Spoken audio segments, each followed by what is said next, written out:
Hello, welcome back, my friends. It is so good to see you all. It is May 8th, 2019, and this is the A-Side Live Chat Podcast. I hope all of you out there are having a sensational start to your week. We appreciate you all so much for joining us today. It has been another crazy week in the MMA world. Before we continue, let me bring in my co-host for this morning. Joining me on today's program, making his A-Side debut, Canada's own. He was just on the ground in Ottawa covering Cowboy versus Iaquinta. Thank you so much for joining the program, Mr. Alexander K. Lee. What is up, Alex? Welcome to the A-Side. Shaun, MMA fighting fans, thank you for having me. Let me just say respectfully that at last this show can live up to its name. Now that you have a co-host who truly, can bring that A-side quality discussion to the show. With all due respect to our, oh my God, with all due respect to Mark Bermondi, who's a brilliant, talented, dare I say, beautiful man. I think at his best, at his peak, the two of you together, with you carrying him, maybe the show was a B plus. It got a little closer last week with Chuck. Obviously, Chuck is brilliant, so maybe a B plus, almost A minus. But now finally, it is the A-side, and I could not be more excited to join you and bring whatever the heck it is that I bring to this program. Oh my God, Alexander coming out here firing shots at Mark and Chuck. Mark is great. Right. Mark is great. Mark is brilliant. Of course. I say all of that with respect. You already committed to the gimmick. You can't break it now. You can't backpedal. Well, hey man, it is good to have you. You did fantastic work last week in Ottawa. And one quick note before we start, I got to represent for the GOAT. All elbows, Esther Lynn and Casey Layden. Thank you so. All right, I don't know why I said thank you, but congratulations to you two. The creative duo, the minds behind MMA fighting. They got married this past Sunday in Albuquerque. It looks like an awesome ceremony. They got title belts. It looked super cool. I am so happy for you guys. Congratulations to you guys. Got to represent for the GOATs on the show. My all elbow shirt. There's only one way to go. But in the meantime, man, there is so much to discuss on today's show. UFC 237 is ahead of us. And although it may not be the best pay-per-view, there's still plenty to like going down in Rio. Also, Donna Cerrone continued the rise of Dad Cowboy with another monster win over Iaquinta in Ottawa, plus Tony Ferguson's potential return and a whole lot more. But as we always say, this is your guys' show, so we'll talk about whatever it is you want us to talk about. You can ask us a question on the MMA fighting page below. Any question that gets 3 recommendations, those will turn green and get priority, or you can ask us a question on Twitter using the hashtags TheA-Side or Chat Rappers. Replay this show is going to go up immediately on all the places you expect: YouTube, SoundCloud, Stitcher, Spotify, etc. And like I said last week, that all can be found on the MMA Fighting feed, where you also find the MMA Hour, the MMA Beat, and the Eurobash podcast with Pete Carroll. All of those are fantastic as well. If you have any problems with that, let me know, and I will try to help you out as best I can to find what you need. And with that, man, you ready, Alex? Let's do this. I'm ready. Let's go. All right, we are starting up, and first coming from the MMA Fighting page is coming from our friend Jay DeLuca, and he followed our advice and shortened his question this time around. How and why BJ Penn fighting this weekend?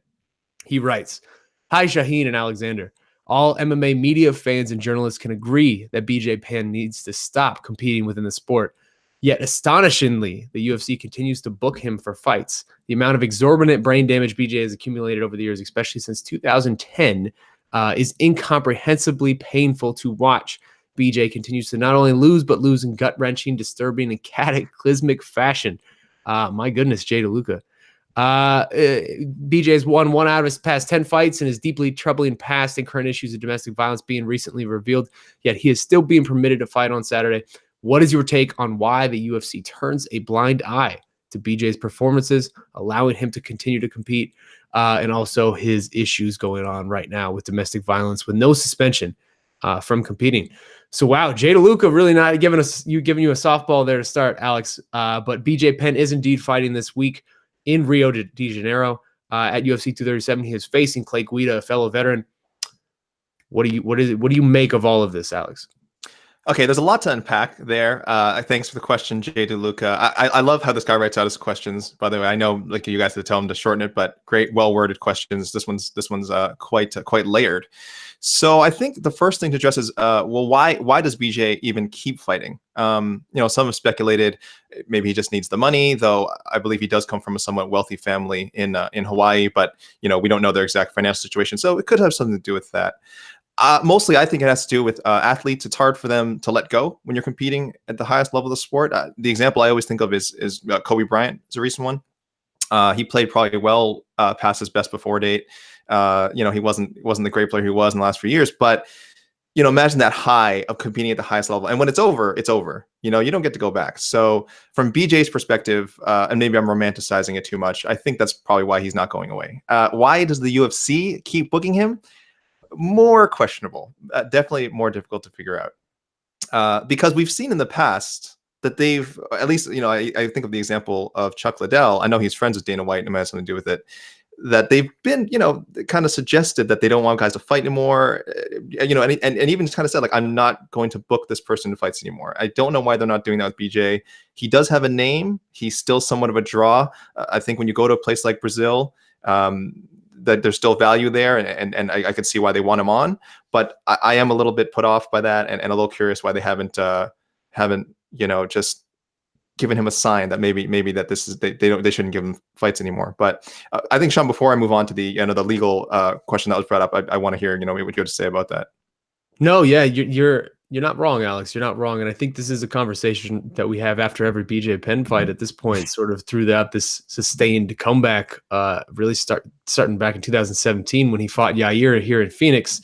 And that was one of the more depressing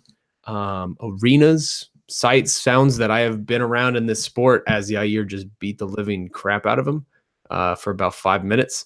And this is just something we keep revisiting. I think after the Ryan Hall fight, I sort of thought maybe that was the end. BJ Penn finally getting submitted for the first time in his career. Maybe that would be it.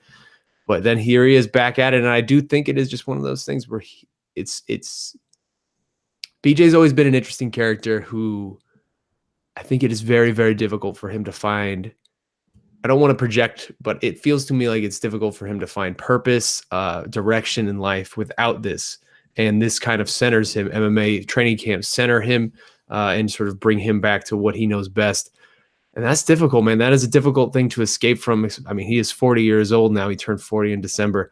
It's a rough ride. And I think this particular one feels a little egregious, though, just because of, like Jay DeLuca said, and like you said, what is going on with BJ Penn right now. I mean, he has not won since 2010. He's, I think, won 1 out of his last 10 fights, but he also does have this really messy battle in the court system that's going on right now. And everything is alleged, so you don't want to, jump too forward with it and proclaim him guilty of something that maybe he is not. But it is a messy situation right now, and I'm surprised that he is on this card and that he is available for media and this sort of thing. But I guess the UFC is making a tone-deaf move is not the most surprising thing. Yeah, and this isn't the first time. I think to answer what Jay DeLuca specifically asked was, what is your take on why they turn a blind eye to those performances and also these recent allegations of domestic violence? I think we've seen they're just inconsistent with their policy as to how they handle these things. Because speaking of something that just happened yesterday, Anthony Johnson, that report came in that he was involved in a domestic incident, and in the past he actually had been. Anthony Johnson was suspended back in 2009 for a previous allegation that came up. Nick Diaz also got a suspension, or at least a comment, a public release from not release. I'm sorry, the company released a comment about his situation, and they were both put on provisional suspension until their cases were resolved. They certainly weren't booked to fight like BJ is now. And then there's other situations like this one, and also Abdul Razak Al Hassan, who had some pretty serious allegations against him late last year, and they have not commented on that yet. So it's just inconsistent. I think I don't know if there's an answer. I don't know how they decide who to comment on, who not to, and who to suspend, who not to suspend. So I understand the frustration of the fans, and I'm as lost as they are on this one. Yeah, and you just really hope that BJ Penn escapes from this weekend relatively unhurt. At this point, I think that's all we can hope for. The Ryan Hall fight was kind of a best case scenario in that he lost, but he didn't take much damage. Maybe something like that can happen this weekend, or maybe he surprises us. Who knows? But let's way to sell the fight, Shaun. Way to sell the UFC 237, ESPN Plus. Yeah, I'm not. I think it's safe to say I'm not excited for that one. But let's move on and let's talk about happier subjects. I always like you starting our show on a bit of a downer, Jay DeLuca. Just kidding. I love you, buddy. Keep the questions coming. But now let's talk about something happy. And for that, we go to Dizzy Dorf, who wants to know about this lightweight division. And he writes, Cowboy picked up a big win last weekend and now sits in the top 5 once again. Assuming Khabib versus Dustin is the next title fight, how do you match up the rest of the top 5? Conor, Tony, Cowboy, Justin, who fights who? And so this can sort of lead us into the conversation about UFC Ottawa, of which you were there, Alex. I mean, it is pretty wild at this point what we have seen from Donald Cerrone. Dad Cerrone is now 3-0. This is the man who not long ago was saying, having a kid won't change me at all. And it has changed him tremendously, it feels. He is 36 years old, and he is making a real push here. And one that continued on Saturday. I mean, he picked Al-Shatti apart from range. He stayed aggressive with that heavy jab and those leg kicks. Also, that 4th round front kick that dropped Al. What a fight. Incredible performance from Cowboy. You were in Ottawa. So I want to start here. What was the sense that you got from him just being on the ground all week? Like, does it feel to you like this is a different man than the one we have seen in past years, now that he is a father and this feels like very personal to him? You know, it did a little bit, and I feel embarrassed that I overlooked it. We did a little preview show, Danny Segura, Jose Youngs, and I, at least speaking for myself, I was counting out Dad Cerrone a little bit. You know, I was of the thought that, Iaquinta's younger and he's on the come up, and Cerrone, he's just coming back down to lightweight. He's not going to do anything serious down there except keep putting on fun fights as he always does. And that was a terrible assessment of the situation. He really. I think I may have mistaken his calm for, I don't know, a lack of energy, which isn't what it was. We know he's a slow starter, and we know he's spoken about how his attitude can be a little funky before fights. This isn't anything new, and for some reason, I was treating it like it was. So there's definitely something different about him.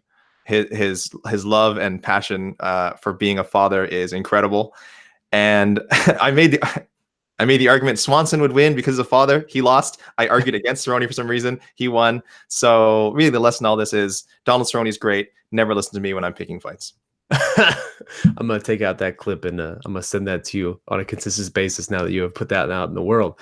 But yeah, man, it's wild just even watching, because I wasn't on the ground in Ottawa for this one, but you can just sense a feeling of maybe not maturity, but just this is it feels like a very different Donald Cerrone than we are ever used to. I mean, he had particular moments in his career where he would say, I'm in it to let's finally do this title run. Let's do this title push. But you never really felt the actual conviction behind him saying that in a way like you really do now. Like, this feels like his sole focus, his sole goal. And he looked sensational against Al-Shatti, who is really one of the best lightweights in the world and was coming off that big win over Kevin Lee. Cowboy's 36 years old now. He has more miles on him than most in this sport. He has been in wars left and right. He has fought more often than anyone in UFC history. Are you surprised that he is still doing this, I guess? Like, does this feel like something special is happening? Again, I shouldn't have been surprised, because skill for skill, he's really still as good as anyone at 155. And he was as good as a lot of people at 170. He had a nice run there. I think he ended up, going 4-4 or something, or 4-3. But there was a stretch there where he was, starching guys in the first round and didn't look like he had any problems going up in weight. So no, man, I shouldn't be surprised. And I shouldn't be surprised if, I think another thing we talked about before the show is, will he get a title shot? And I guess this relates to our question of how do we shake out the rest of the top 5? And I said, I don't see him getting a title shot again in the future. And after this performance, again, probably wrong. If the cards fall the right way, yeah, you could see Cerrone competing again for a title shot. What's next? Man, a fight with Tony Ferguson would be nice, eh? If Tony Ferguson has sorted things out. I don't know how much that benefits Tony, but if we're just talking from an entertainment standpoint, and again, like I said, having to keep guys busy until they figure out what's going on with Khabib and Dustin and the rest of the title picture. Man, Tony Cowboy, that's kind of a dream match, I think. Well, hey, that's interesting. I'm glad you segued us into that, because that's sort of, let's play that shell game with this lightweight division right now, because it does feel like there are so many options out there. There's so many possibilities, but it also is, it's a confusing division just because we have two champions and they're not going to be able to probably fight for a little bit. So here's what we have in front of us, right? Because Dana White said yesterday that the Conor McGregor fight makes sense for Donald Cerrone. That's certainly one that they had tried to do before. They tried to do it before this fight. That was in discussions for a couple of weeks. Nothing ever came of it. Justin Gaethje is also still out there. To me, I like the idea of Cowboy Conor. I liked it back then. I like it even more now. That feels to me like a fight that could headline a pay-per-view. I don't know what that means anymore now that these pay-per-views are on ESPN Plus. It's basically the same thing. You're just paying for it. But that feels to me like a fight that could easily headline a pay-per-view and probably do really well, with whatever really well means in today's era. Justin Gaethje is also out there, although I kind of like him versus Tony. That feels like the most madness you can put in one cage together, just two complete psychopaths. But what do you like for him? Is it the Ferguson fight for you, the Cowboy versus Ferguson? The Ferguson fight would be great. It would be also nice if he could wait for the Poirier Nurmagomedov winner, but he said himself in the post-fight scrum that he's just like, I know I'll get bored. He's like, I know I can't wait. If at some point they're going to offer me a fight. So knowing that, and I think knowing what we all know about Cowboy and his desire to stay busy, he probably is going to take the fight before. So yeah, I like the idea of a Ferguson matchup. Maybe him and Gaethje, that would also be interesting. You almost can't go wrong with some of the names we've thrown out there. And also, as you mentioned, what does it even mean to be a pay-per-view main event anymore? So I almost feel like that's not into consideration as far as like what they're going to do with Conor. So yeah, Conor's a wild card in all this, isn't he? And I like the Cerrone fight, but at the same time, I could easily just see him just I don't know, avoiding that fight. Maybe not seeing what he has to gain from it, even though I think as you guys have discussed in the show before, there's a lot for Conor to gain, especially with a win, almost like a bounce back fight, which some people might not think he needs, but I think it would go a long way to restoring sort of that faith that his fans once had in him. Yeah, I think he absolutely does need a bounce back fight. If he goes out there and loses again, at some point, he's just a guy that people know is losing fights, which is a weird place to have arrived with Conor McGregor. But I guess one last thing before we move on. This is a tough loss for Al Iaquinta. Ray Janelle was on a really nice run. It felt like he was coming into his own in this lightweight division. It's a tough one for him. He maybe takes a step back, but I guess any parting thoughts on Ray Janelle and maybe where he goes from here? I, like several people, I think, thought this was going to be the step-up fight for Ray Janelle. I mean, the win over Kevin Lee was great. I thought already that elevated him to top 5 position. And then the Cerrone fight, I thought was going to be sort of that proof that, look, Kevin Lee is really good. Kevin Lee and I are both really good. I'm the better of those two. We are both top 5 fighters. Cerrone is a top 5 fighter of the past. I'm speaking for what I thought Al win would do, and I'm going to show that by getting a definitive win. Whether by knockout or decision. But it didn't go his way, and I think, like you said, it's going to make a lot of people sort of reevaluate where is he as a contender. Will he ever get a title shot again after the short notice chance he got last April? That seems in doubt. It's very hard to climb that lightweight ladder, and when you're losing to a veteran like Cerrone, who I would think at this point in his career, Iaquinta was reasonably favored against and should beat. It's hard to see where he's going to go, but lightweight is fairly unpredictable. Al is a great fighter, but yeah, this raises a lot of questions as for his actual role as a contender. I like the idea of him versus Barboza. That feels to me like a nice bounce back fight for both those guys. They're both coming off the tough losses, still ranked in that sort of top 7 mix. That to me feels like a good one. Yeah, I agree. Yeah, you can't go wrong with. So we said you can't go wrong with matchups in the top 5. You might not be able to go wrong with matchups in the top 15. So a good question that was asked, and really, I can just say, UFC matchmakers, do the right thing here and just book these guys. Let's not waffle too much on what's next, and let's just get these guys in the cage, mix them up, and really, you can't lose. Yeah. Well, hey, let's keep it moving. Let's look ahead to maybe this weekend and beyond. And this one's coming from Matt the Donk, who wants to know about UFC pay-per-view buys in the toilet now and for the near term. Does it matter? He writes, UFC 236 reportedly did less than 100K buys. I don't know if it's less, but I think it's around that number is what I'm hearing as well. So I don't know if it's less, but it's definitely just in that range, which is not good. He writes, I'm guessing partly because of issues with the ESPN Plus platform, but also because there wasn't a real title fight on the card. Do you think UFC 237 will do any better? It seems like an awesome Fight Night Brazil card, but not necessarily a pay-per-view that's guaranteed to crack the 100K number in the US. UFC 238 might do better, but still, I seriously doubt a Cejudo Moraes-led card does better than 200K. What does it mean for the sport in the UFC that they could have 3 straight lukewarm pay-per-views? Do bad pay-per-view numbers signal less interest in the sport overall, or is it something else? And so this is an interesting question, and this is sort of maybe the first example we have gotten of actual data that we can use to discuss this new pay-per-view agreement between the UFC and ESPN. Because up until now, it was more or less just projection. I'm trying to figure out what maybe this would look like. Now we have some sense with this first one coming back. 100K is a low number for a UFC pay-per-view. Before this deal, if a pay-per-view got 100K, that would be a disaster. That is no longer, at least financially, a disaster for the UFC because they are getting mad. They are getting big money for each one of these pay-per-views that they are doing on ESPN Plus. But this is sort of what we kind of expected, right? Like we talked about it a lot, that you're putting a paywall in front of a paywall to get people now a second barrier to entry to get these pay-per-views sold. People are a creature of habits, especially sports fans. They have been trained for decades at this point to order that pay-per-view off of DirecTV or wherever else they can on their cable or on their cable box. And now you're changing that up on them. And I don't know what percentage of MMA fans are hardcore fans, right? How many people are checking Twitter? How many people are checking MMA fighting? Whatever they, you would get that kind of news. So I feel like that probably was new for a lot of people. Alex, we now have our second pay-per-view in front of us of this new era, UFC 237, and it's not the best pay-per-view. Let's be honest. So what do you make of sort of what we've seen so far? And just to answer this question, what is this signal? I mean, does this mean anything for the sport in the UFC if this could be the second of maybe 3 pay-per-views in a row? That would be pretty low number to start this era.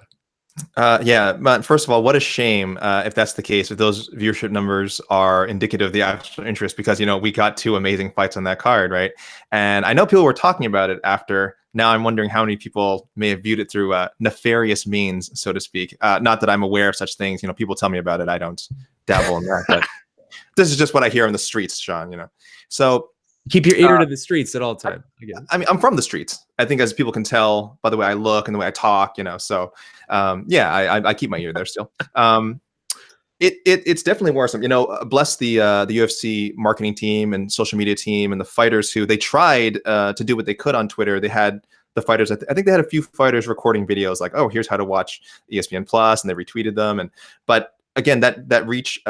One, it only goes so far, and it also feels like it reaches a specific audience. Like you said, there's people that are just used to traditional cable still and ordering through cable. Even I think people who cut the cord, I think some of them still have access to, I don't know, have pay-per-view or a way of ordering pay-per-view besides through this ESPN Plus platform. It was really confusing. If I'm just by going through some of the comments that I saw again on social media and on our own website about how to order, and it was a big change. So I don't know if the company should be concerned. This is something that you would hope they'll figure it out, and you'll get the audience back that you had before, that audience of regular pay-per-view buyers, however big that is now.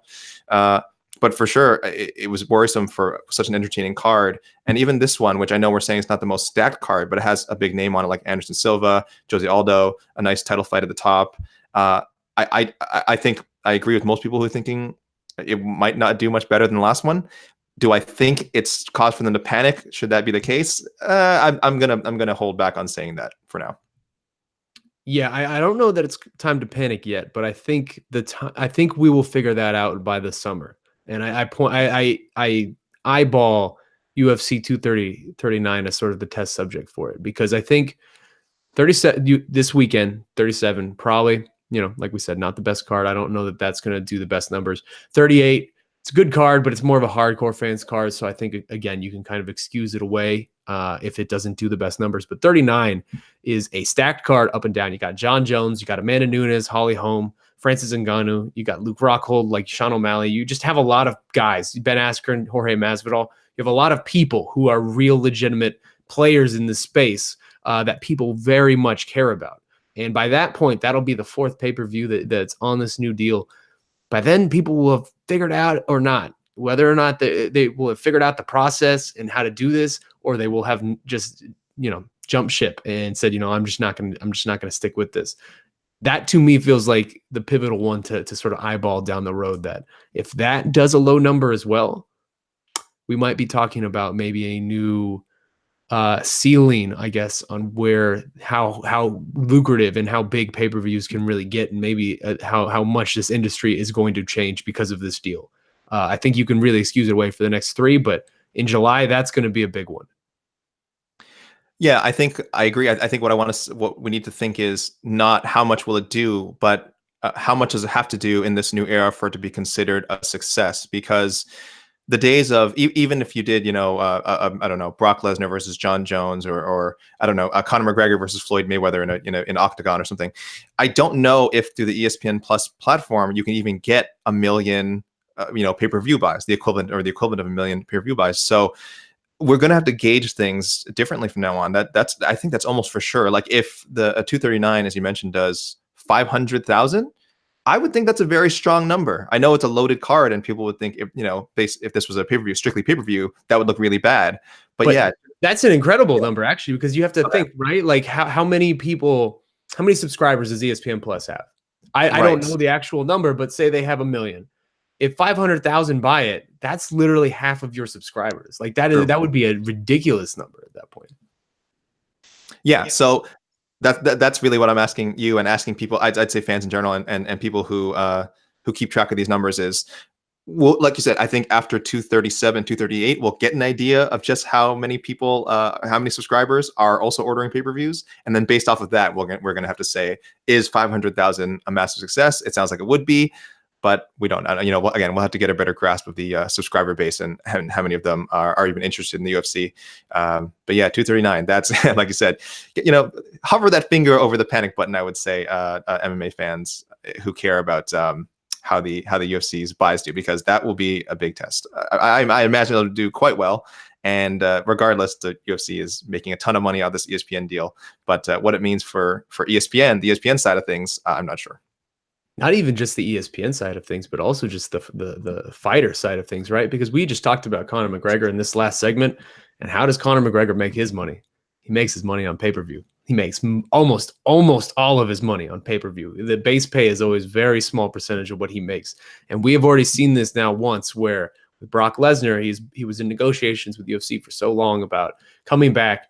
And it's starting to leak out now that maybe this ESPN deal played a part in him not coming back to fight Daniel Cormier, because he wanted a higher base purse than the UFC was willing to give him, to offset really that lack of pay-per-view money that he was probably going to make.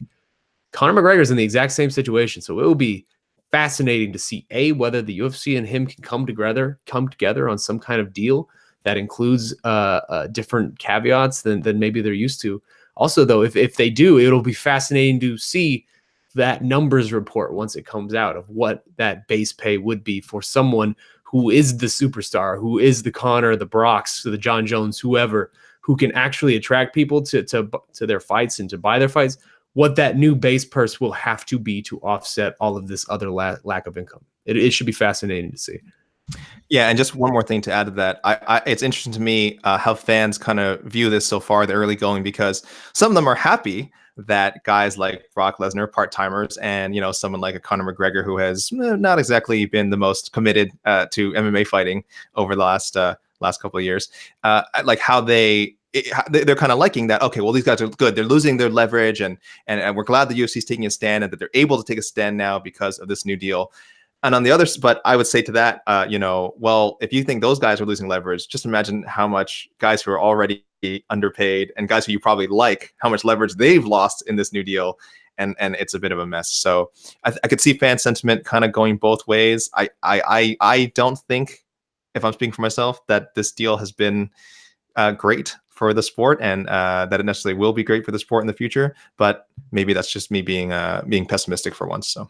Yeah, I'm going to go full Ramondi on you right now and say the fans who are celebrating the fighters losing leverage, F those fans. I don't even want you guys in this sport at that point. If you're celebrating fighters losing leverage and income, get out of here with that. Come on, man. I think it's specifically those two, but you're right.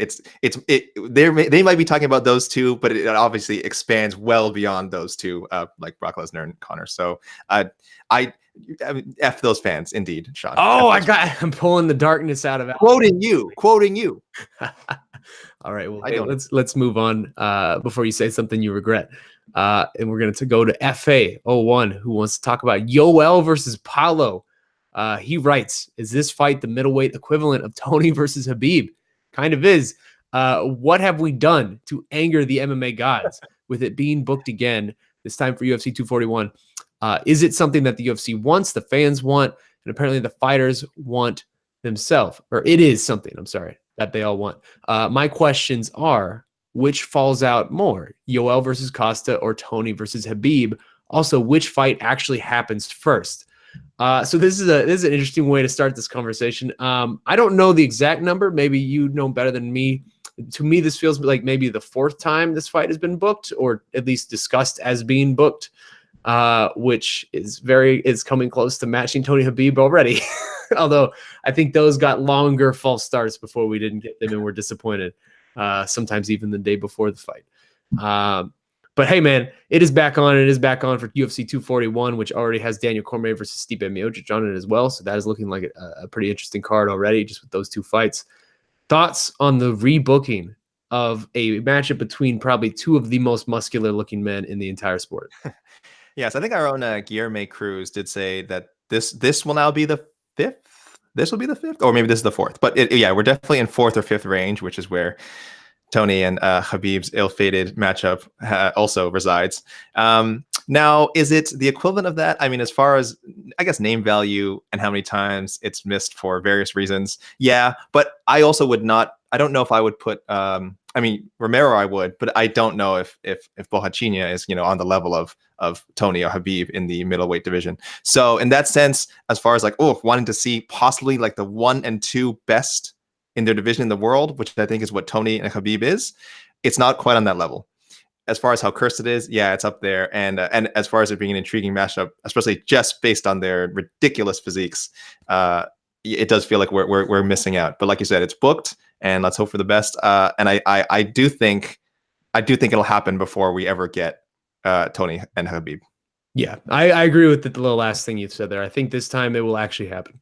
It feels like in the past, there were a lot of reasons why this fight didn't happen. I think the first few times it was just the UFC saying that the fight was booked when it wasn't. And we even knew that at the time and spoke about it. And then, there's various other things that came up over the course of the book, trying to book this fight, whether it was Yoel being on the reality show or wherever it was. But this time it really feels like all of the stars have aligned, and we're actually get this fight. And this is a really fascinating fight that I think is going to tell us a lot about both men. In particular about Paulo Costa, but also with Yoel Romero, about how much more he has left to give us in this middleweight division. He has struggled to make this weight.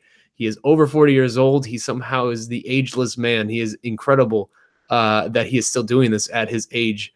And he, to me, still feels like the number 2 in this middleweight division. I know Izzy has the belt right now, but if Izzy versus Yoel was booked right now, I think Yoel would probably be the favorite.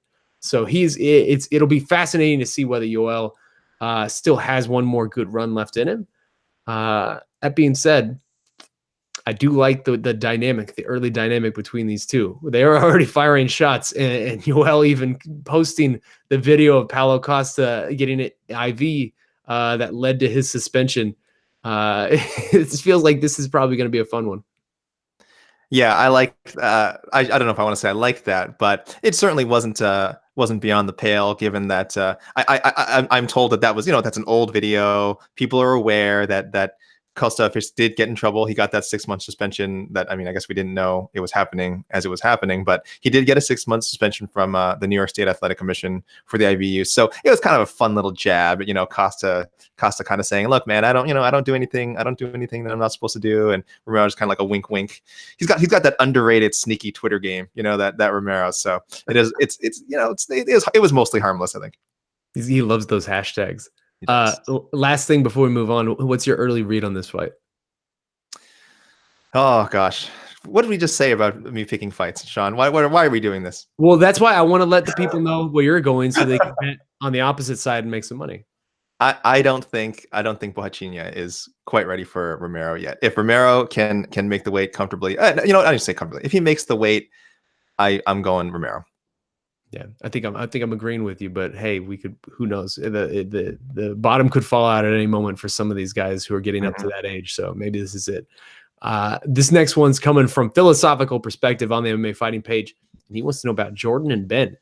Hey guys, I hope you all have a nice day. I love the pleasantries to start that. I am a big time fan of Funky Ben Askren, but he really was taken to school by Jordan Burroughs as expected. Jordan B is arguably one of the best wrestlers ever and might even be the best. Such an athlete, how do you think he would do in MMA with like 1 to 2 years of training? How far could he go in a shorter time? With a number of years, he would probably be elite if he can handle the strikes. We've seen the top wrestlers dominate in MMA. As good as Jordan, or as Jordan is as good as it gets. That one got a little complicated. It would be so interesting to see him try MMA. Cheers. Yes, I love this question. So Ben Askren and Jordan Burroughs earlier this week were at Beat the Streets in New York City. It was a very cool event to see wrestling on this elevated platform, big crowd. It was cool to see wrestling in sort of a big stage like that.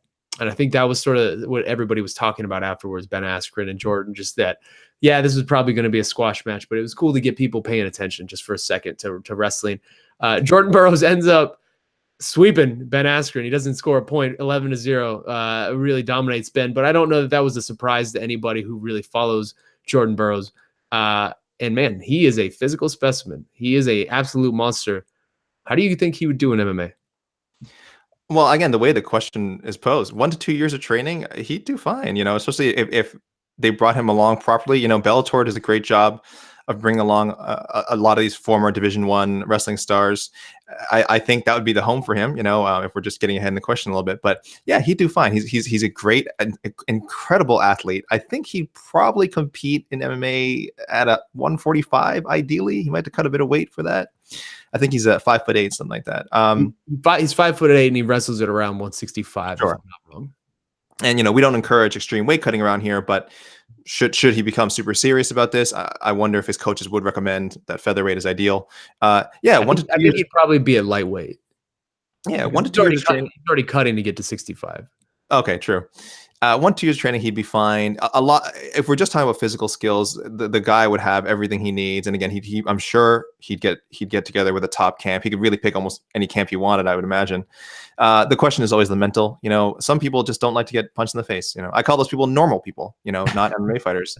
And some people just don't like it. I wouldn't blame him if he did like an amateur fight, took an amateur fight or whatever. Just even in sparring, did 6 months of hard sparring and said, you know what?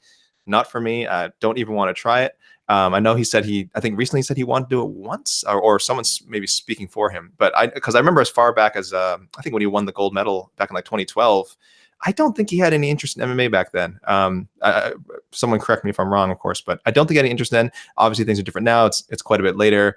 He's probably now that he's done everything he can do in wrestling, he might be looking for new challenges. So yeah, physically he'd do fine. I mean, we're talking a guy he could become a legitimate contender if he stuck to it, but mentally, complete wild card. No idea. Might not even want to do it. Yeah, I mean, he's an interesting case because he's sort of gone back and forth on MMA quite a bit over the last 4 or 5 years. He's often talked about what it would be like if he did do it. It feels like he just always wanted to sort of establish his legacy in wrestling first. But man, he is, like I said, a physical specimen. I mean, he is absurdly a talented wrestler, certainly athletic. His length, his arms are crazy long for his size too, which would help him tremendously in this sport.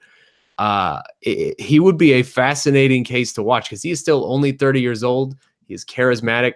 If he that blast double that he had, we saw it when he picked up Ben and basically just threw him off the stage. That blast double would do really, really well in a UFC octagon where you can use the fence and really use the fence to get takedowns. I hope we get a chance to see it. I don't know if we will, because he does seem to be one of the few wrestlers who can really make a living just wrestling. But it would be awesome to see him come into this sport, because I think he could be a monster very, very quickly. We have seen it. I mean, guys like Henry Cejudo, even Aaron Pico, who, yes, he's young and he struggled, but Aaron Pico is the same type of just uber prospect when it came to wrestling. And we've seen how quickly guys can make a transition into MMA if they have that base. That is probably the strongest base for the sport. Yeah, and for anyone who didn't get a chance to see highlights or watch the match itself between Jordan and Ben, make sure to check out Chuck Mindenhall's recap on our site, where he describes it in exquisite detail, just to have some idea of how dominating Jordan was in the matchup, apparently. Yeah. It's a fun matchup, man. And I like the way Ben handled it afterward, of just being like, well, I had to go take my ass whooping. He knew what was coming. We all kind of figured what was coming, but that was very cool to see. And it's, like I said, it was good to see wrestling get a big spot. That doesn't happen often. Moving on, though, next one's coming from Philosophical Perspective, and this is also from the MMA Fighting page. He wants to know about Bellator versus the UFC. Hey, guys, in my opinion, Bellator has a very strong main card this weekend, but why is not the main? Okay, skip past that. Why is the main event not promoted more or better? That's what he meant. It has a storyline, a beef, and two of Bellator's best fighters in it. I believe it is the best fight of the weekend, together with Jose Aldo versus Alexander Volkanovski. And so this question, he is obviously referring to Michael Chandler versus Patricio Pitbull, which will be going down this weekend at Bellator. Alex, what do you feel? What are your feelings on this Bellator card? Also, this fight that maybe isn't getting the love that it should. Well, firstly, when I saw the best fight of the weekend together with Jose versus Alex, I was like, me and Jose Young's, like, I didn't know we were going at it. Like, I know we don't like each other, but I didn't think we were going to settle with fisticuffs anytime soon. Then I, thought about it for a second and realized they're talking about people who actually, matter in combat sports. It's a weird question, though, because he's saying, why is it not promoted more / better? Promoted by who? Does he mean where, like, the media is not covering enough, or fans aren't talking about it? Does he feel Bellator hasn't done a good enough job? So yeah, I'm a little curious about, like, what do you think he means by that question? Do you think I thought Bellator was doing a pretty good job, but clearly at least one person, and maybe maybe many more, don't think that's the case. So yeah, what do you think about that, Shaun? Their promotion from Bellator itself? I mean, I will say I think it's flying under the radar a little bit. And I wonder why that is, because it is one of Bellator's better cards that they're putting on this year. I mean, you got Chandler Pitbull, and then the co-main is Douglas Lima versus Michael Page, which is the semifinal of the welterweight Grand Prix. And that's a big one. That's a big, big fight. Plus Jake Hager on it, and AJ McKee versus Pat Curran. There's a lot to like on that Bellator card, and I think you could very well make the case that main card is better than UFC 237. So that to me, I do understand a little bit where he's coming from when it comes to the lack of promotion for it. But I do wonder too how much Bellator can really do, right? Because we are so inundated at this point where there's so much content, there's so many fights, there's so many events. Every week it's something new. Last week we had 5 different events going on. Now this week we have another 3 or 4 or 5. It seems hard to drum up interest for anything that is a B level fight or below, unless you have this AAA plus type of main event that people are going to get excited for. I will say, given that this is a champ, so whatever super fight matchup, it feels like it got a lot less of a push than Rory and Mousasi. Again, I don't know. I don't know. Maybe I'm just not paying attention to the right, things on social media or the right outlets. But I'm nearly sure they definitely tried to push that harder. Maybe because that fight, I don't know, was a blowout. They're hesitant to push it again. But really, given Chandler's been with the promotion for so long, Pitbull's been with the promotion for so long, you think if they were going to have faith that, okay, like this time we really want to push what we think is going to be a competitive main event, that this would be the one. So it is a bit of a mystery. And especially, yes, like you mentioned, Michael Page, who they pushed for so long. And now I wonder how many people even know he's fighting this weekend. AJ McKee, Jake Hager, even on the main card, Taiwan Claxton's another guy I know they want to push. So yeah, I think the card has been underserved a little bit on the promotional side of things. And again, it probably is just a product of oversaturation, as you said, whether it's Bellator, UFC, One, Ryzen, all the cards that are out there, and trying to get a piece of that promotional pie. There's only so many bites to go around. When you look at the 5 fights on each of the main cards, which one do you like more? Which do you feel is the better card? That's tough, because I think for me, and I think for a lot of fans, Jose Aldo and Anderson Silva, no matter who they're fighting, even if you think they're both, well past their prime, Anderson Silva certainly is farther than Jose Aldo. They're still must-see TV. They still got that name value. I think it's hard for me to say that a really intriguing featherweight matchup between AJ McKee and Pat Curran is better than an intriguing featherweight matchup between Jose Aldo and Alexander Volkanovski. So I would still, my apologies to my Bellator heads. I love Bellator. I'd still give the edge to 237. The difference being, of course, one is a pay-per-view, ESPN Plus pay-per-view. One is on DAZN. So they're both. It's funny. They are both on streaming services. But yeah, I guess I would give the edge to 237. That's really the only way that you can pronounce DAZN. Yeah, you got to put that bank on it. Yeah, that feels right. I think I would agree with you. I would lean towards 237 a little bit, but Bellator's close, man. This is a fun weekend for MMA fans. Something for everyone. I should have said at the beginning, when I was very politely complimenting our departed Mark Romani, that I want people, if I'm on the show again, if this isn't the last time I'm on the show, I want people to know that my mission statement of MMA is supposed to be fun. I know we're as responsible as anyone for reporting a lot of negativity, but MMA is supposed to be fun. You're supposed to enjoy fights. You're supposed to enjoy matchups. You should get a charge out of, former WWE superstar Jake Hager pummeling some guy named TJ Jones this weekend. I know it's a squash match, but this stuff is supposed to be fun. And so if you tell me that you think that's more interesting than what is the fourth most, then Clay Guida versus BJ Penn, have at it. I won't argue with you, sir. You, sir, whoever it is that is saying this, hypothetical person that's saying that, I won't argue with you. So MMA is supposed to be fun. And yeah, the Bellator card looks real good.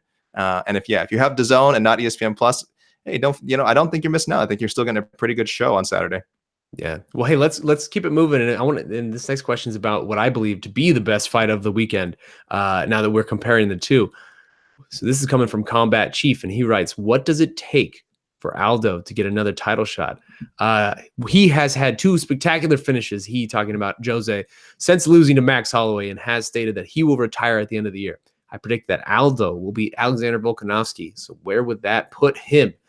So Alex, this is a big fight for both men. Jose Aldo trying to keep this run alive against Alexander Volkanovski, who has looked untouchable in the UFC. He's coming off that huge win over Chad Mendes. And I am on record saying I love what Jose Aldo is doing here in this featherweight division right now, and what may be his last year in the sport. He is just saying, F this, I'm going to clear out this whole division. Other than the champion, I'm just going to clear out all these contenders. And I love it. People wrote him off so hard after the 2 Max Holloway fights, and he has come back with a vengeance and been a murderer. And this fight between him and Alexander Volkanovski really feels to me like there is so much at stake for both men. So let me throw this to you. What is your read, I guess, on Jose Aldo, Alexander Volkanovski, this whole fight heading into this weekend, and what it will mean for both of them? For Volkanovski, immediately makes you the #1 contender, especially if he gets a finish. If he finds a way to finish Jose Aldo, who's so durable, even at this stage in his career, you got to give him that title shot. I know it's weird. He still seems overlooked. I feel like people don't know who Alexander Volkanovski is. And we were talking about marketing earlier. I think that has a lot to do with the UFC not pushing this guy. I'm not sure. I don't know where are the videos, where's the features on this guy. He's unbeaten in the UFC. The guy's on a heck of a run, and he's an exciting fighter. It's not like he's a boring point fighter. This guy is super exciting. So big question mark there as to what's going on with their push of him. As for Aldo, no, beating Volkanovski only, you know what it does? It makes him the number one contender, but he already is the number one contender. He is the number one contender until someone else besides Max Holloway or Conor McGregor definitively beats him. And the only way he gets another title shot anytime soon is if Max loses the belt, or they need some sort of replacement main event because Max can't defend, something like that. So sorry, Aldo fans. I love Aldo. I think maybe top 5 pound for pound all time. He's not getting another title shot as long as Max Holloway has the belt. Yeah, you're not wrong. And I say this as a guy who has a Jose Aldo picture right behind me. And it's so in a weird way, it almost feels like the person who has the most to gain or lose in this fight is a person who isn't even fighting this weekend. And that's Frankie Edgar. Because to me, if Jose Aldo can win on Saturday and beat Alexander Volkanovski, be the first person in the UFC to beat Alexander Volkanovski, Frankie Edgar's the guy. He would be then the guy you would throw against Max Holloway as that next title challenger at 145. But I agree with you, man. If Alexander Volkanovski can come in here and dethrone a legend like Jose Aldo, a legend who is coming off these back-to-back knockouts of Jeremy Stephens and Renato Moicano and has looked sensational, he's the guy. Then he is 7-0 at that point, untouched in the UFC, coming off of Chad Mendes and Jose Aldo wins. Like, he absolutely 100% has to be the guy at that point. And either way, I am excited for whatever we're going to see, because I love this version of Jose Aldo, and I think it's cool to see that he still wants it. He still wants this title. He still feels like he has it left in some gas left in the tank. Where are you leaning with this fight when we're coming into this weekend? Yeah, and I should add the other way he can get a title shot is move up to lightweight. I don't think that's true. Oh, really? No, I don't think that's true. I think it's probably too late in the game for him at this point. If he maybe had another year or two that he wanted to commit to it, I think he could do it. But that division is so backed up at this point. We're not even going to figure out this title versus title situation until probably the end of the year. And then you already have Tony Ferguson behind it, waiting in the wings, and also maybe Justin Gaethje to some degree, Cowboy Cerrone, Conor McGregor maybe. So I think it would be impossible for Jose to work his way into that mix with any sort of speed. Fair point. So what's your read on Aldo versus Volkanovski this weekend? Oh, who's going to win? Just the matchup itself. What do you like about it? And where you leaning? Well, I mean, I agree. I think with I remember when it was initially booked, I think the first thing a lot of people thought was, for one thing, when Volkanovski beat Mendes, people were joking how similar they were body type wise, kind of the way that they strike. There's some similarities there. Volkanovski, also a good wrestler. So people are kind of saying, well, Aldo has fought Mendes twice. This is almost like fighting Mendes a third time, though, more back in his prime, maybe arguably a better striker. Again, I'm not sure how people want to judge that. So since he knows the formula for beating a Mendes type fighter, isn't this a somewhat favorable matchup for him? And I kind of lean in that direction as well. I do think Volkanovski is better than Mendes. Is he better than Mendes was when, the 2 times he fought Aldo? Hard to say. I think Mendes is actually a really good fighter. I don't know if he always gets the credit he deserves. So I'm going to say it's going to be a great striking matchup. Duh. And I think Aldo's going to pull it out. Oh, you picking the old dog? I think I agree with you, but I think maybe that's my heart talking. I would not be surprised whatsoever if Volkanovski pulls it through. But it's going to be fun to watch. In the meantime, let's keep it going, man. And this one's coming from Milo of Croton, who wants to know about DC and Stipe. Hi, Shaun and Alex. I wasn't totally sold on Lesnar DC, but I was more into it than a Stipe rematch, he writes. It's even more disappointing that Stipe just sat out all this time. Why did the UFC give Stipe a rematch instead of a fresh matchup with DC, or a fresh matchup for DC, I should say? If DC beats Stipe again, then does Stipe lose even more in the long run? Even if he goes on to win the belt again, he will always be known for his losses to DC, surely. Thanks, fellas. And so we talked about this quite a bit last week, so I guess I won't rehash too much of my own thoughts. But I am curious for your thoughts, Alexander, because we were not Alexander. Yeah, I don't know why the Volkanovski is throwing me off now. But I am curious for your thoughts, Alexander, because you were not on this program. DC, Stipe, Lesnar, this whole thing seems like a bit of a mess, but where we have ended up is that DC and Stipe will rematch once again. Do you like that call? I'm on record saying I don't like that call. I think Francis Ngannou should have gotten it. Do you like that call? Yeah, last week when you guys were chatting on the solid B+ side, oh, geez, I did hear that discussion, and I'll say, it's hard for me to say whether I agree or not, but I will say I hope the kids out there learn a lesson from all this. This is for for all you children out there who are watching the A side. The A side is for the children. It is for the children. That's what I thought. I think Stipe showed if you just wait around and don't do anything, and every now and then do an interview, and we always thank Stipe for doing interviews, and you just keep your name out there, wait for the S storm to again, this is for the children, to settle, and I'm being flippant, but obviously have the accolades that this guy has under his belt. I mean, he is arguably one of the greatest, not arguably, he is one of the greatest heavyweights of all time. And I'm sure some would say maybe the greatest based on his amount of title defenses. But yeah, look, he played the game. Stipe is a hardworking guy. He's a firefighter. We all know his story. But that doesn't mean the man is not smart. I'm of the side that I thought this guy needs to fight again. He's being a fool. Well, guess what? He didn't need to fight again. He got the title shot he's been asking for. So really, who are the fools in this situation? I mean, he kind of lucked into it, right? Because nobody knew this ESPN deal was going to come, and that's really what seems to have sunk the Brock Lesnar negotiations. So that worked out in his favor. I don't know that he could have seen that coming, but it does feel, to answer the question of Milo of Protein here, I mean, it does feel like Stipe, there's a lot on the line here for Stipe, because if he does lose 2 in a row for DC, and then even after that goes on to win the belt again, as this gentleman suggested, that's a hard shadow to escape from. At that point, you're DC doing your thing at light heavyweight, right? You're the guy who lost to John Jones twice, and yeah, maybe you're the champion now, but you're not the real champ. I don't know that Stipe could really escape that shadow. Do you?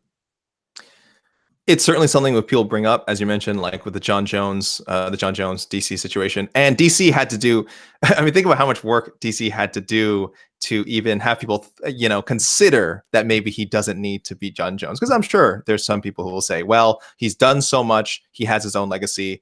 The John Jones stuff is there, but it doesn't, it can be a note and not a shadow over his career. He had to change divisions to get to basically achieve that. Pretty much, which Stipe, I don't think he'll have that option. Now, if he again, wins the belt, rattles off 4 straight title defenses, sets a new heavyweight title defense record, I think that would go a long way. And I think, again, like we say with DC, people would always mention, yeah, he couldn't beat Cormier, but still, based on his own achievements, we can still consider him. We can still make an argument for him being the best heavyweight of all time. And again, this is if he goes another run of title defenses. So there's a lot on the line, but I'm not going to say that if he loses, well, he shouldn't have done it. It was stupid to take this immediate rematch. No, I think it's a good calculated risk, and I think the reward is good. And even if he fails, he has time to make up for it. Well, hey, last thing before we move on, you kind of waffled, so I want to get your opinion. Oh, was this the right call? If you're the UFC, would you have done Stipe versus DC2, or do you go in a different direction?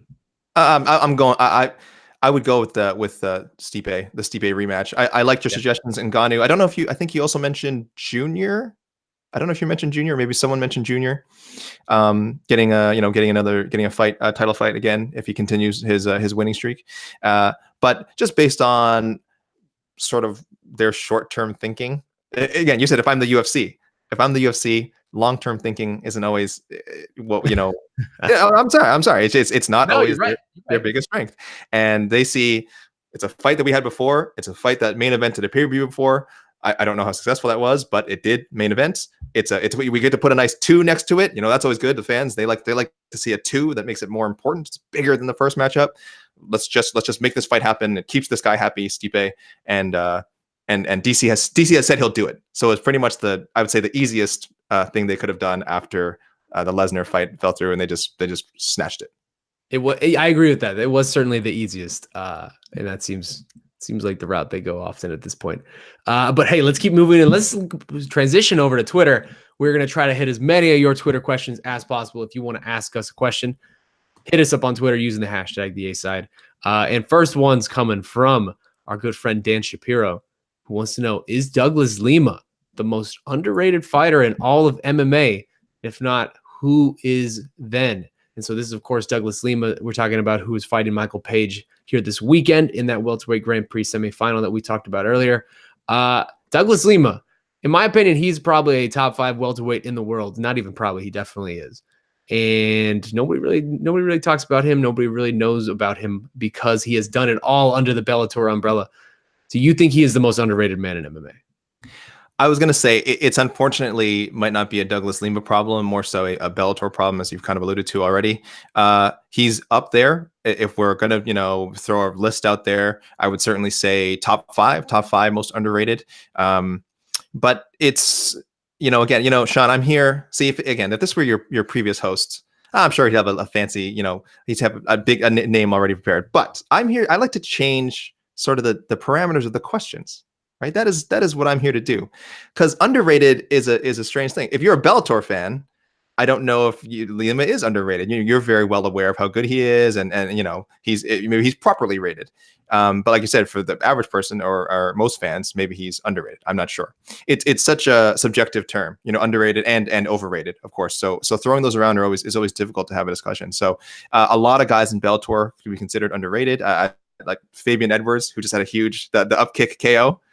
This weekend, which got overshadowed by the Raymond Daniels insanity punch, as I'm referring it to.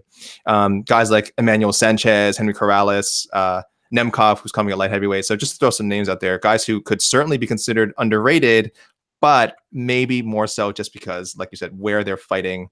So maybe underrated / overlooked. If you want to say Lima, yeah, I think it's hard to argue with that. He's a 2-time Bellator welterweight champion, and how often do you hear when people are talking about the great welterweights in the sport today? How often do you hear his name being brought up among the best? Because he's certainly up there. Yeah, I think he is that guy. I think he is the most underrated. I think there's probably a culmination or a contribution from a couple different angles for that, right? Because one, he has fought basically his whole career under Bellator, and he is not the most boisterous guy. He's not going to cut a promo. He's not going to, give you some crazy interview where he's firing shots left and right. And so if you're in Bellator, that seems like maybe one of the ways that you can get people to pay attention to you is by doing that. And he's not that guy. In fact, he's the opposite. He's going to be the nicest human being in the building, no matter where he is, which is great. But I don't know that helps his maybe the awareness of him in the general public.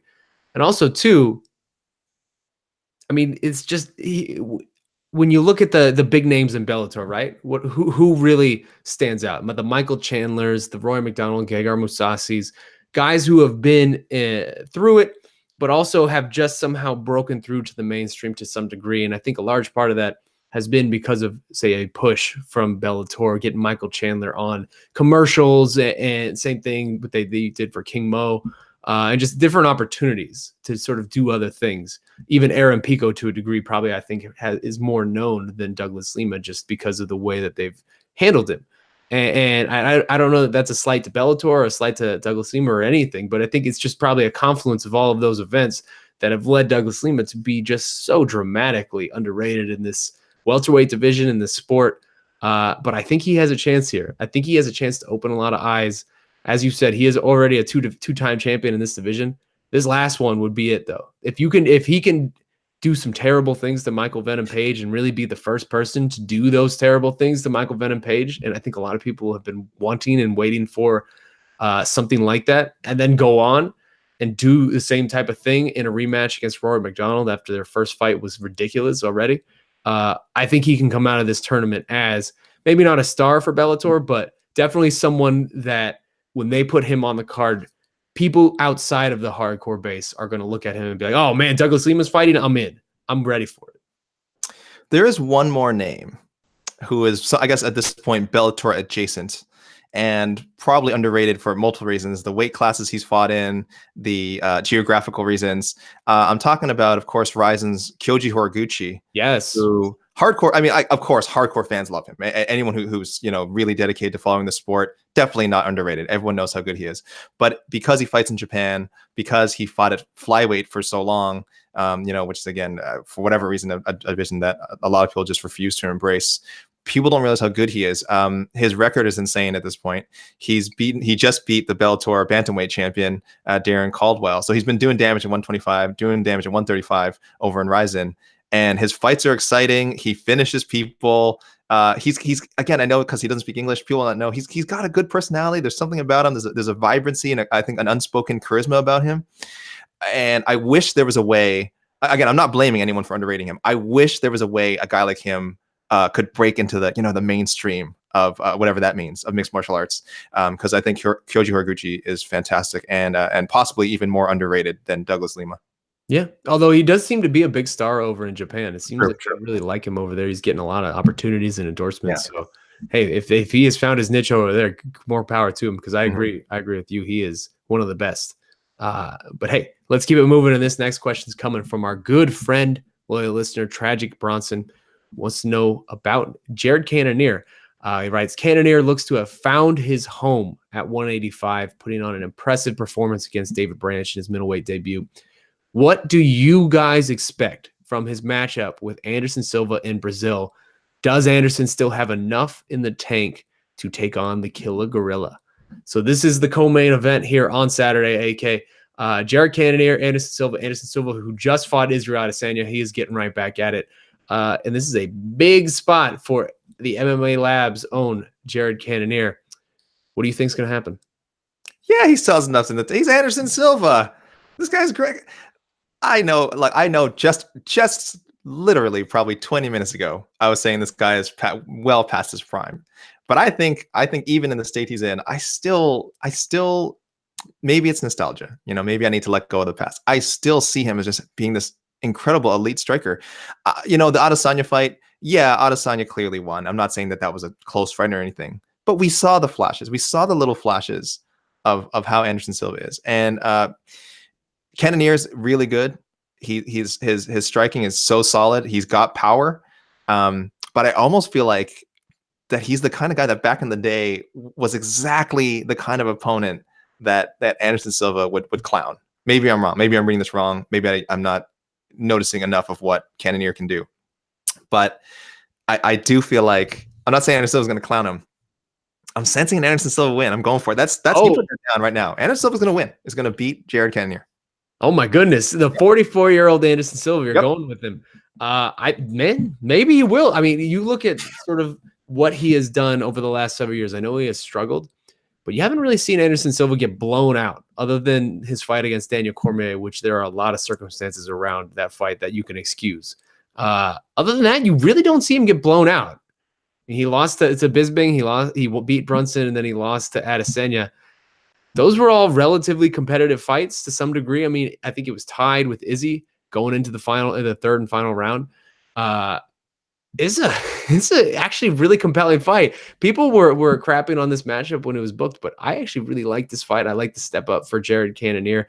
Like this question said, I mean, he looked really good at middleweight. This is a guy who started at heavyweight in the UFC, and he has just slowly worked his way down.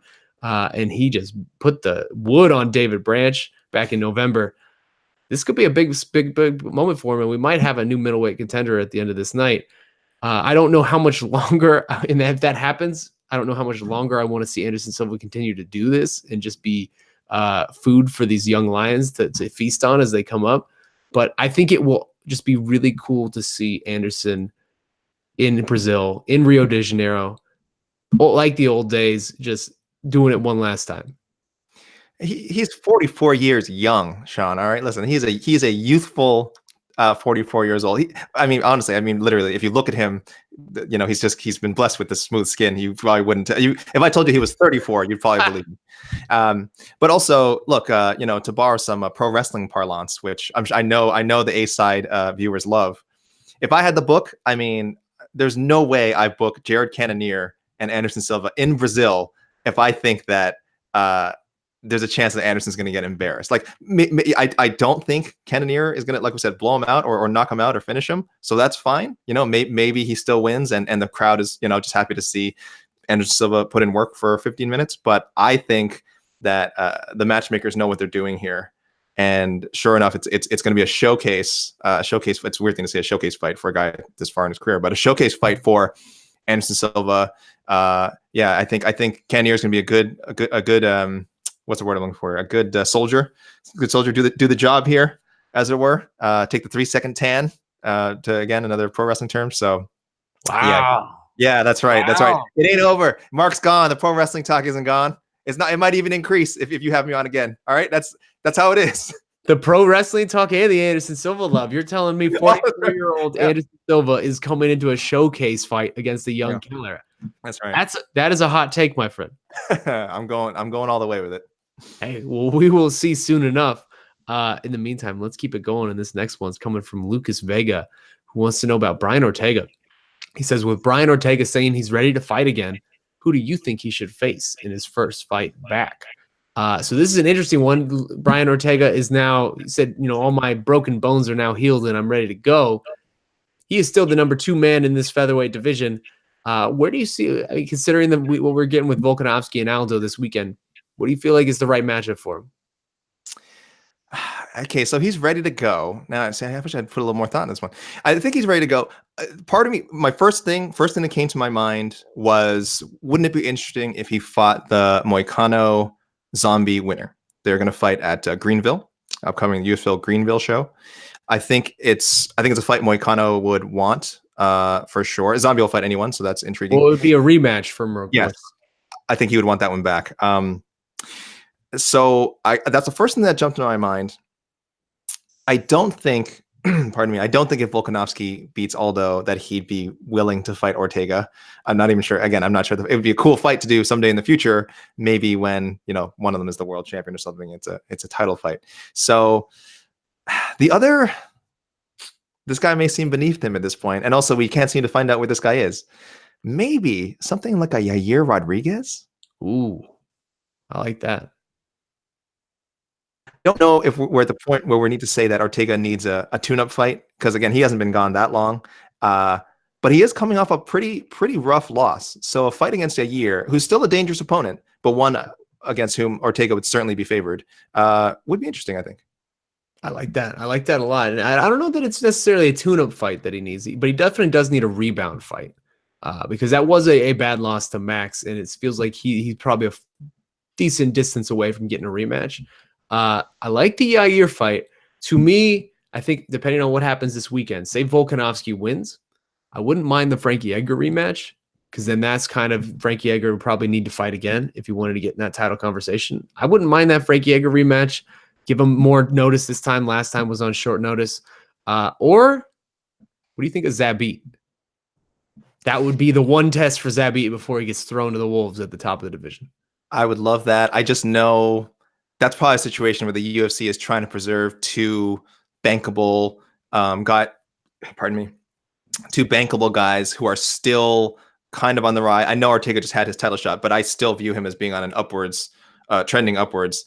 And Zabit obviously Zabit looks like an absolute world beater and a future contender himself. So, I mean, yeah, if they're willing to, again, go to to stick with that old adage of, look, UFC, we make the best fight the best. We don't protect anybody.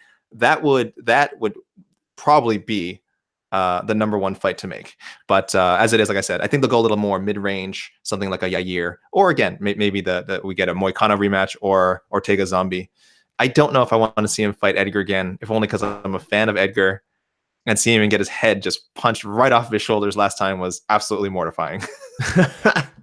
Well, hey, I want to keep talking about this featherweight division. So this next one's coming from Stashed. He just asked us on Twitter, who do you see being the featherweight champion by the end of 2019? Max, Aldo, Ortega, Zabit? Great chat. So thank you for that, Stash. We appreciate you watching. So bouncing off of our featherweight conversation, is Max still the champion by the end of 2019 at this point, or do you see it being someone else, a Jose Aldo maybe, or a Brian Ortega, or, like we were just saying, a Zabit Magomedsharipov? My head is, I don't know how you guys do this every week, Shaun. My head is hurting just calculating these possible. You saw Infinity War? I'm not talking about Endgame. Don't worry. No Endgame spoilers, people. You saw Infinity War, right? Of course, yeah. At the end when Doctor Strange is calculating, not in the end, somewhere in the middle, Doctor Strange is using the time gem and he's trying to think of all. I feel like that right now. I feel like my body is spasming out, trying to. You guys, I gotta give you guys credit. This is a hard gig. I'm stalling, by the way. I'm stalling, clearly. No. If I were a betting man, I think Max is nearly unbeatable at 145. Even let's try and map things out. Let's say Volkanovski beats Aldo. Volkanovski gets a well-deserved title shot. From what I've seen from Volkanovski, he's great. I think Max is still on that next level. The fight with Poirier was really good, right? I know he lost, but the fight with Poirier was really good. We saw all the skills he has, his insane toughness, his insane chin. It's just really tough to overcome that. So yeah, if we see like a Volkanovski title defense, and then, gosh, I don't know if he'd even be able to register 2 title defenses. But if he did, I can't see. Maybe you, like you said, Edgar Ortega, and Edgar would beat him, of course, because Edgar's the best, and then he would finally get that shot with Holloway that he was supposed to get before the injury happened back last year. I still think Holloway would beat him as well, so I'll play it safe. I think Holloway will be your champion by the end of the year, though again, it might be off of just like 1 title defense. So this one's hard for me because I wonder what that trip to 155 did for Max, because throws your body off a little bit just by doing that. You got to then, for Max, is always a hard cut for him to go back to 145, and to now have made the 155 do that whole experience and then come back down. I think that's going to be a little difficult. Dustin even told me something similar in the lead up to that fight, where once you make that move, it's hard to come back. Maybe Max didn't commit to it as hard and really get his body as ready for 55 as someone that would have, that's making a permanent move, but still, you never know.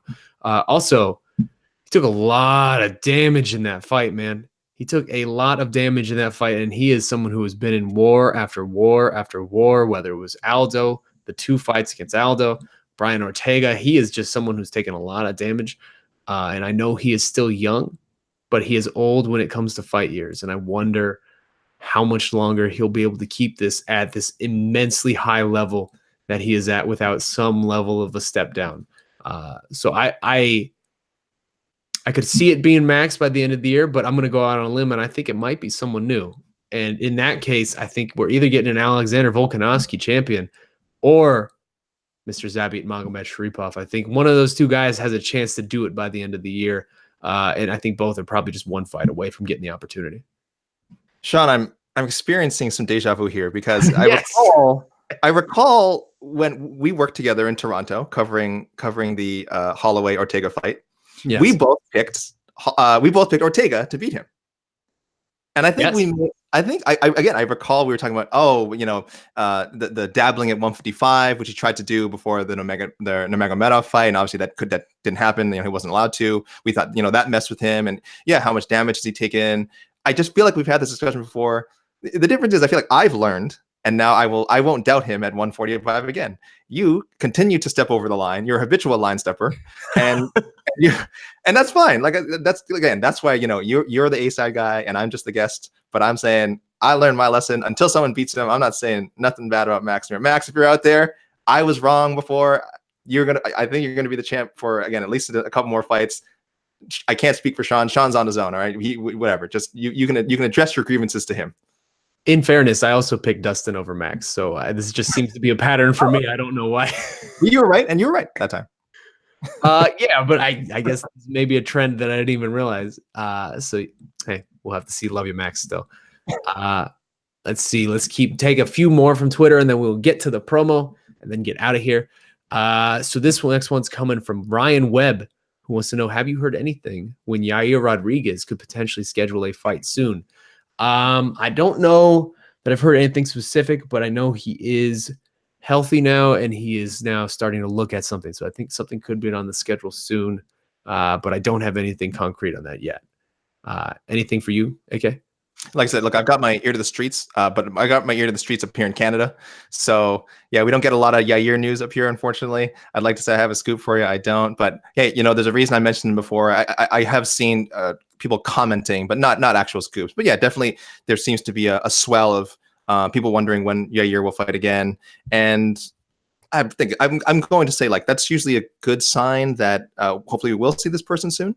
Again, we don't know what the UFC's planning. We don't know if there's a reason Yair hasn't booked. Maybe it's a choice of opponents. Maybe it's a money thing. We've had some problems with a year in the UFC regarding contracts before, so it could have something to do with that. But really, just speculating right now.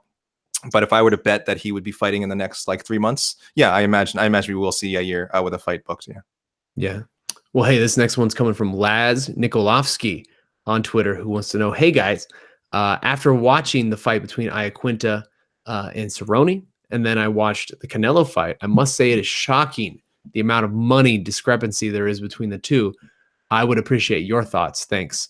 Yeah, you're not wrong, Laz. But this is also nothing new, and this is something we have talked about ad nauseum, I guess, for forever, right? It is the discrepancy between the two sports. I know Donald Cerrone probably made 6 figures for this fight. I don't know the exact number, but I think it was around 6 figures. And Canelo made, I think, 25, 35 million, something like that. But that being said, I think I would hazard a direct comparison between the two a little bit, because Canelo is basically the most popular boxer in the entire world right now. He's probably the biggest draw in boxing in the entire sport right now. So I think that's a little hard to compare the two. But this is also nothing new, and you would love to see a guy like a Donald Cerrone make more money for everything he has put into this and all of the years he has put into this. But I don't know that we're getting there anytime soon. I mean, we just had this conversation about 236 and the numbers for 236 and Izzy and Kelvin Gastelum and all these guys maybe not making as much money for the years they took off their own life as they should. But this is the sport that we live in. I don't know that anything's changing.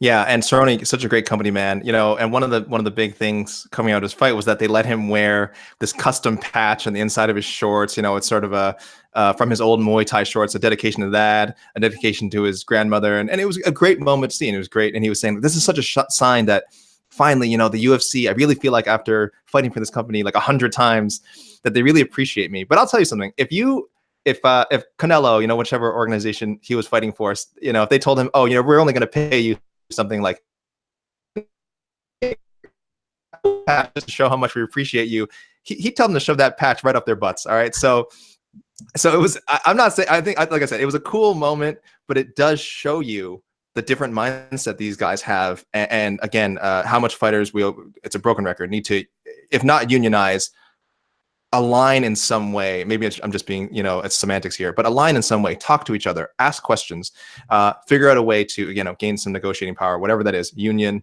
Ali Act, some combination of those things.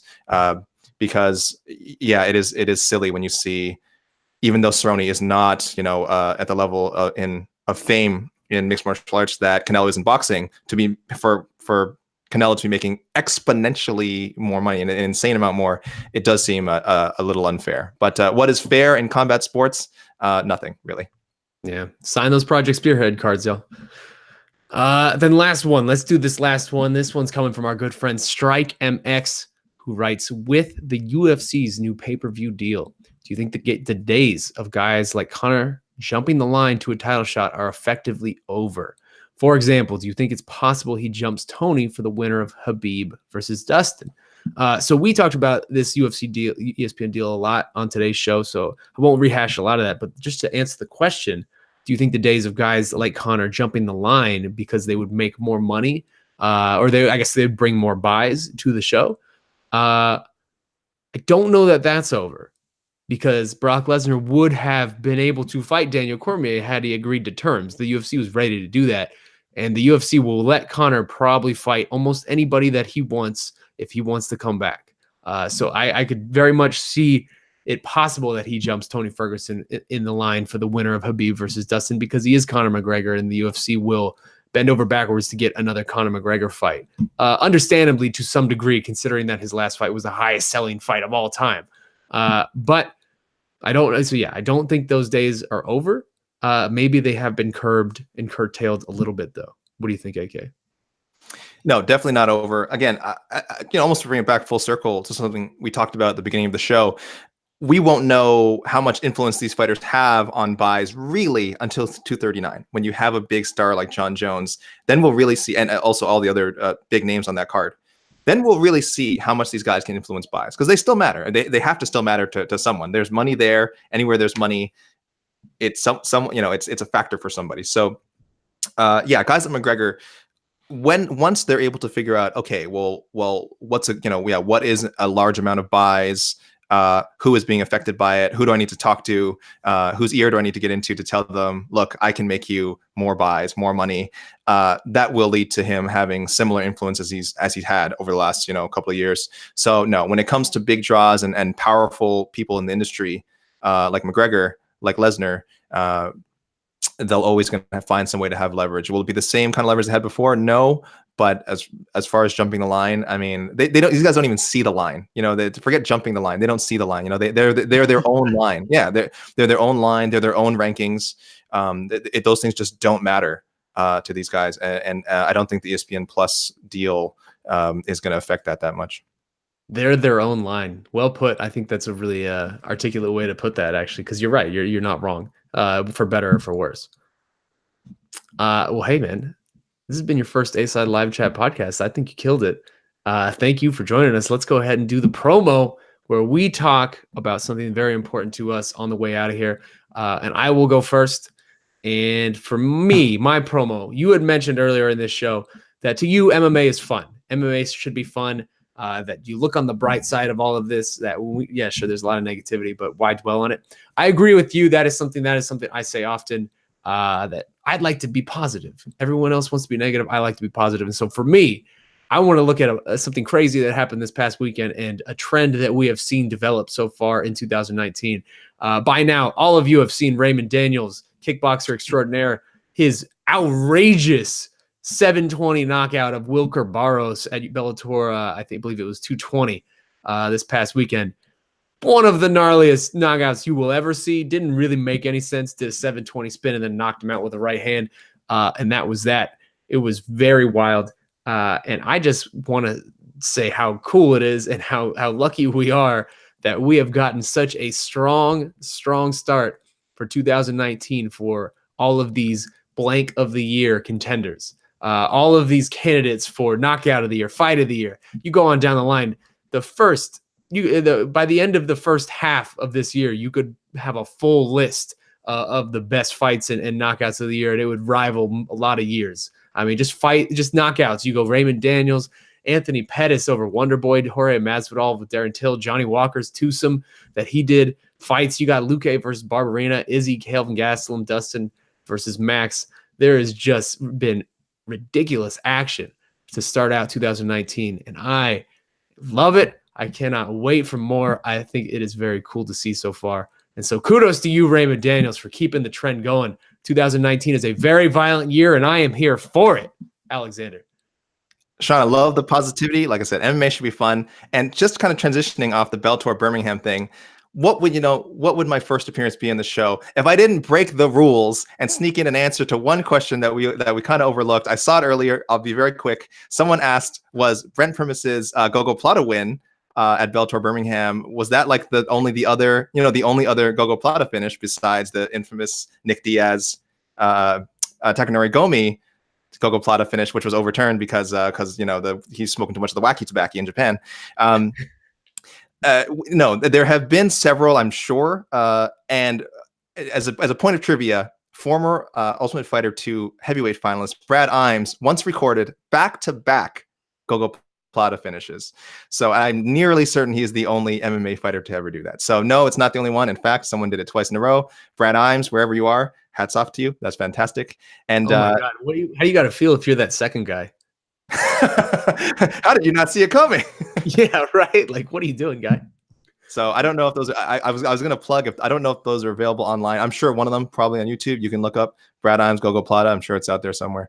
And the other thing I'll just say, I've got an interview with Chris the Action Man Curtis, which I want to plug, which will probably be up tomorrow because he's fighting at the season premiere of the PFL, their 2019 season, which starts tomorrow. I always encourage everyone to watch as much MMA as possible, even though, which sounds a little crazy considering how much there is. But, I really just mean branch out. PFL, so many promotions that put shows for free on YouTube, especially internationally. Check them out. Even if it's just checking out highlights, checking out fights, checking out our feature with Jed Michoud and I, Miss Fists on MMAfighting.com. But there's so much, if you're tired of like, oh, I don't want to get ESPN Plus, I don't want to get DAZN, I don't want to pay for all these streaming services. There's a lot of great free options out there, and you never know which one will make you fall in love with the sport again if you feel like you become jaded. So MMA is supposed to be fun, and there's a lot of it out there. And man, thanks for letting me be on the A side. Oh, absolutely, man. Absolutely. Well said. Good message to end that on. MMA should be fun. I agree with you. It always should be fun. And we got a fun weekend ahead of us. And this has been another episode of the A-Side Live Chat Podcast. Thank you guys so much for joining us. We appreciate you so much. And thank you, Alexander K. Lee, for making your debut on the show. We are happy to have you. I'd say you killed it. I appreciate you, man. Good work last week in Ottawa. And hey, the fun does not stop here. It's going to be a long week in Rio de Janeiro, Brazil. We got our own Guilherme Cruz down there on the ground. Should start having stuff from that come from media day, open workouts, etc. Starting today. So that's going to be fun. Looking forward to that. Replay of the show going up on all the usual spots later today. In the meantime, I hope you guys enjoy the rest of your week. I hope you enjoy your weekend. I hope you enjoy your fights. We love you. My name is Shaun Al-Shatti. That man is Alexander K. Lee. You have anything you want to give the people on the way out? Nothing but peace and love. Peace and love to all the fans, all the readers out there. We always appreciate the support, of course, MMA fighting, and I feel comfortable speaking for all the fighters and saying that they appreciate the support as well. So, hey, man, if you see me again, hopefully I'll be up again on the show and we can spread more love and positivity, Shaun. It's been a great time. Absolutely, man. Absolutely. Well, hey, this has been the A-Side Live Chat Podcast. Thank you so much for joining us, guys. We'll see you next week. In the meantime, love ya. See ya. A-Side.